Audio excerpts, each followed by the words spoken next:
Hey guys, welcome back to the channel. Thank you so much for clicking a new video. Mine means a lot that you guys keep clicking. If you guys keep clicking, I'll keep making it. Today, we're talking about Survivor 44, the merge. Now, we're at the merge. I feel like this pre-merge has kind of flown by. It's been very effective in building up the characters that we, need to see for this merge.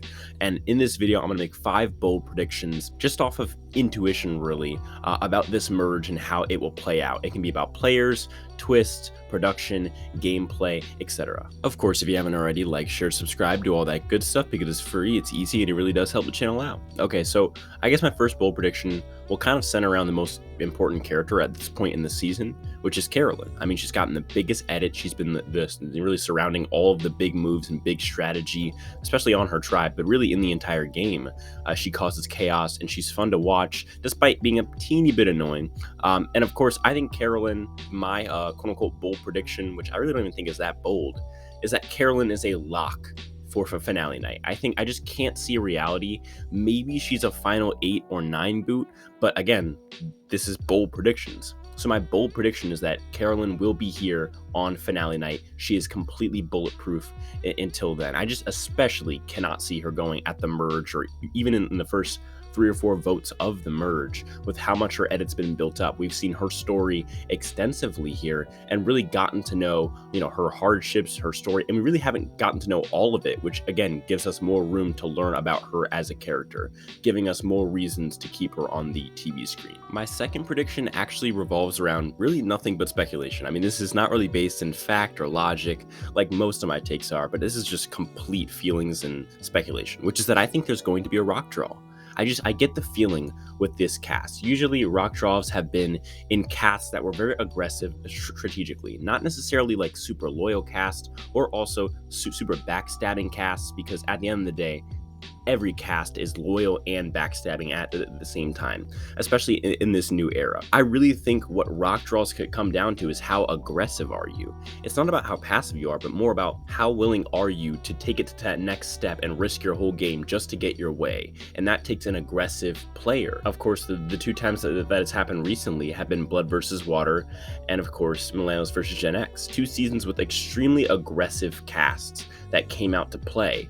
And of course, it makes sense that with a cast like this that seems aggressive strategically, making big moves, obviously Carson, flipping on it, his alliance, Carolyn being super aggressive as well, Yam Yam feels very aggressive, Danny as well, and Brandon, all being a very, very aggressive and kind of instinct-based players. I could totally see a rock draw happening in this post-merge. So therefore, I do think that there will be a rock draw happening at some point in the early merge. Even though a rock draw is a sign of, being loyal to your allies, really what it is and what it comes down to is being aggressive. And this cast goes on their instinct, goes by their gut, and is definitely aggressive. My third speculation is actually a 2-parter.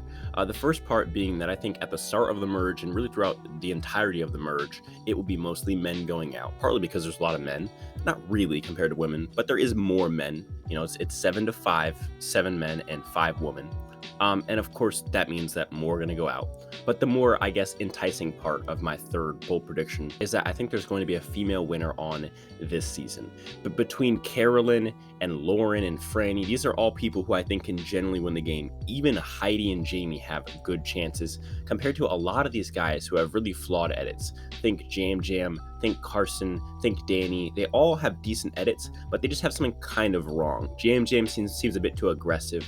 Carson seems a bit too perfect. And Danny had that horrible scene with him, Brandon, and Carolyn at that picnic. So I really do think that a woman is going to win this season, as the women left all have pretty good winners equity, whereas in a lot of the guys left, aside from, I guess, maybe, I really couldn't tell you one. I'm thinking right now, even guys like Matt, for an example, he just doesn't feel like a winner. He doesn't feel like he's assertive enough to plead his case at the end. Josh is in huge trouble in the game as far as strategy goes. Brandon is a huge threat. Kane, I mean, come on. So it's like a lot of these guys just have something wrong with their edit. Whereas for the women, aside from Jamie and Heidi, they have not perfect edits, but definitely nothing too negative going against their winner's equity. So we'll just have to see. My fourth prediction is that I think we're going to see the return of the inheritance advantage.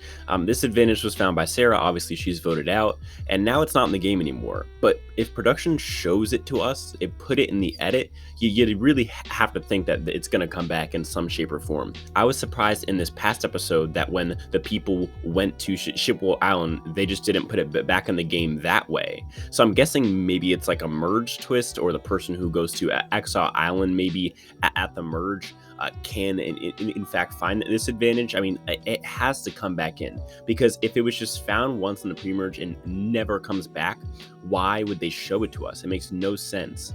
Of course, I do think that this advantage is a bit OP, but I don't really understand it completely. As far as I get it, you can essentially play it before the votes are cast, and then of course, if any idols are played during the tribal, or advantages for that matter, then you would get all of them at the end.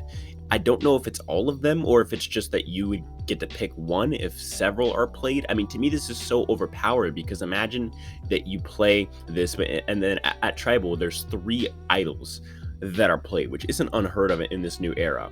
What happens then? Imagine the advantage you get in tribal from game changers, and someone played this advantage at that tribal. I mean, imagine the chaos of one person with 3 idols at, let's say, final 5 or 6. They can idle their way all the way to fire. It's just not fair, especially with idols now really expiring later and later in the season. So I'm curious to see what specifically the rules are for this. And I really think that the best way to do this is to have the person be able to pick one advantage if there's several played at a tribal where they play this advantage. I think that would be much more fair than letting them just collect everything. And there isn't only a question of the powers of this advantage, but also as far as when you play it. I mean, are you playing it after the advantages are played? Are you playing it before they're played? Are you playing it before the vote even occurs in the first place? Do you have to play it before you even go to tribal to avoid maybe like a live tribal happening and ruining your plans? Like, there's all types of ways that they could do this. And I think that is a bit of an interesting point. I guess the sweet spot for me would probably be that you would have to play it before the entire tribal starts, because then there really is a guessing game, and you really do have to have the knowledge of what's going to happen, instead of, like, let's say a live tribal happens and then things change and now you're kind of up to date. You're kind of left in the dark, having to do it right before you go to tribal. I also think, for my last bold prediction, that we will see the return of the live tribal. We haven't seen it much over the past few seasons. In fact, the ones that I can remember happened in 41, really. I mean, there might have been some from the past 2 seasons, but the memorable ones haven't happened for a while now. So I think we're going to see the return of that with a cast that I think plays pretty unsure, but also with their gut at the same time, right? I mean, because for a live tribal to happen, you need people to be unsure about what's happening, but then also people to be aggressive enough to get up and say, hold on, let's talk. So I definitely see that in this cast, the same way that I see a rock draw possibly happening. But what do you guys think? What are your guys' bold predictions for the merge? Let me know down below in the comments. As always, none of this happens without you guys. Without you guys, I'm just a rude guy speaking into a weird microphone. If that's, I'll talk to you guys in the next one.